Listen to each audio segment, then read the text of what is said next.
आखिर जिक्र से मुराद क्या है? क्या सिर्फ जबान से तस्बीह पढ़ लेना? नहीं, कुरान में जिक्र सिर्फ अल्फाज दोहराने का नाम नहीं।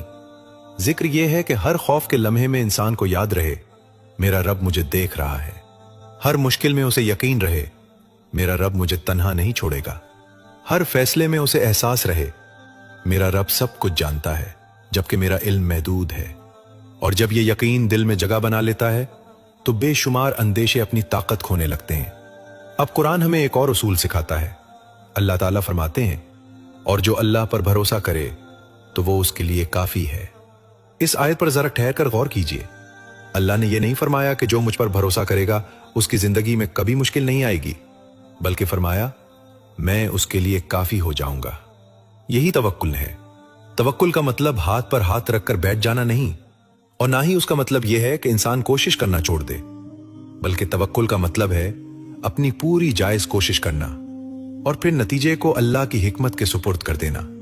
यही वो मकाम है जहां ओवर थिंकिंग कमजोर पड़ना शुरू होती है, क्योंकि ओवर थिंकिंग इंसान से कहती है हर नतीजा तुम्हारे काबू में होना चाहिए, लेकिन ईमान कहता है कोशिश तुम्हारी जिम्मेदारी है, नतीजा अल्लाह की हिकमत है। यही वो फर्क है जो दिल को आजादी देता है। अब जरा अपनी जिंदगी के बारे में सोचिए, वो कौन सी फिक्र है जो आज भी आपको अंदर ही अंदर थका रही है? रिस्क, बीमारी, औलाद, रिश्ता, मुस्तकबिल, या कोई ऐसा फैसला जिसका जवाब अभी तक नहीं मिला? अब खुद से सिर्फ एक सवाल पूछिए, क्या मैं इस मामले में अपनी पूरी जायज कोशिश कर रहा हूं? अगर जवाब हां है तो फिर बाकी बोझ में क्यों उठाए हुए हूं? और अगर जवाब नहीं है तो मुझे मजीद सोचने की नहीं, मजीद अमल करने की जरूरत है। यही कुरान की खूबसूरती है।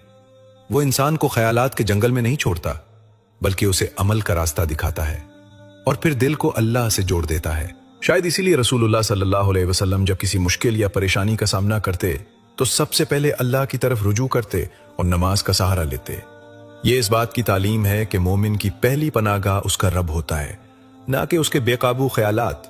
आज जब ये वीडियो खत्म हो तो सिर्फ एक काम कीजिए, अपनी सबसे बड़ी फिक्र एक कागज पर लिख लीजिए, फिर उसके सामने 2 सवाल लिखें। पहला, इसमें मेरी जिम्मेदारी क्या है? दूसरा, इसमें अल्लाह के फैसले का हिस्सा क्या है? फिर अपनी जिम्मेदारी पूरी कीजिए और बाकी मामला अपने रब के सुपुर्द कर दीजिए। हो सकता है कल सुबह आपके हालात वही हों, लेकिन अगर आज आपका दिल बदल गया तो आप इन्हीं हालात को पहले वाले इंसान की तरह नहीं देखेंगे। याद रखिए, ताकतवर वो नहीं जिसकी जिंदगी में कोई मसला ना हो। ताकतवर वो है जो हर मसले के बावजूद अपने रब पर एतमाद खोने ना दे।